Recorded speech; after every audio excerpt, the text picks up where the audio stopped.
Yo, CJ here with BallerAlert. Let's talk about Dave Chappelle for a minute.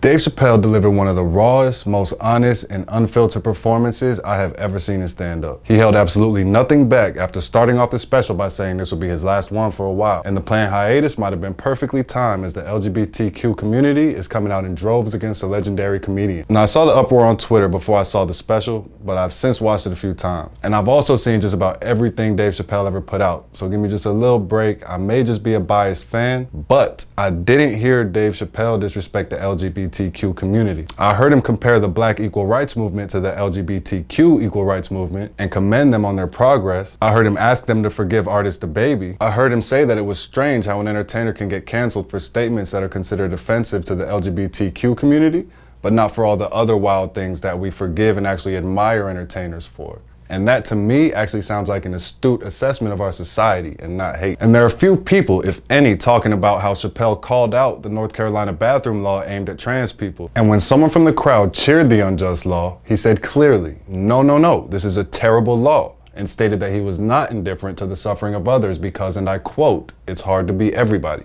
Another part of the special that is not trending is the part where he called out the Black community for Asian violence. I also wish more people would hear and share the message of the story of one of the most powerful human rights advocates of all time, Sojourner Truth, and the birth of the feminist movement. He touched on how at the 1851 Women's Convention in Ohio, many of the women in attendance did not want to let Sojourner speak. But you don't go down in history by accepting defeat, so of course she spoke anyway and delivered one of the most powerful speeches about the Black woman's place in the feminist movement on record, stating, "That man over there says women need to be helped into carriages and lifted over ditches and have to have the best place everywhere. Nobody ever helps me into carriages or over mud puddles or gives me any best place. And ain't I a woman? Look at me, look at my arm. I've plowed and planted and gathered in the barns and no man could heed me.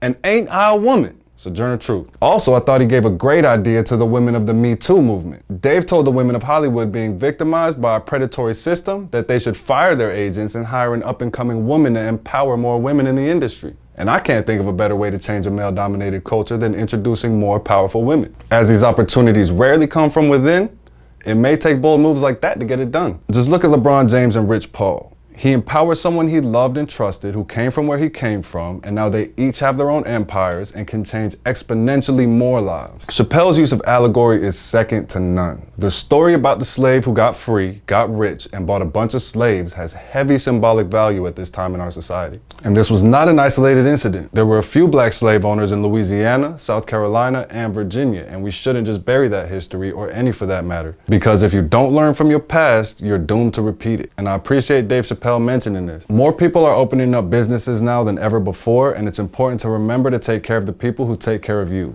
Don't exploit people just because you've been exploited, and don't step on people just because you've been stepped on. Dave also told a touching story about a trans woman who he showed real love to and he considers a real friend.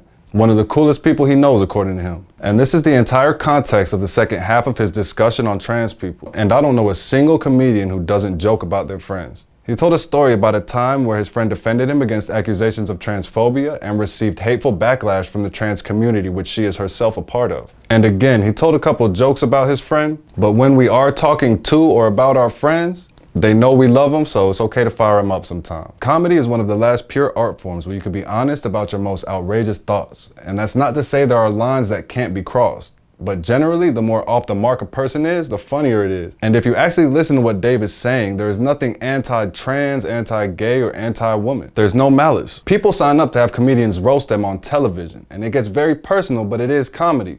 And the last thing I want to speak on is this cancel culture. I understand that there are people that cross lines and justice needs to be served. Now, that being said, if we're canceling ideas like racism, sexism, xenophobia, I'm all for it. But when it comes to canceling people, I think there's a thin line between being woke and becoming the bullies that you proclaim to hate. So just be careful.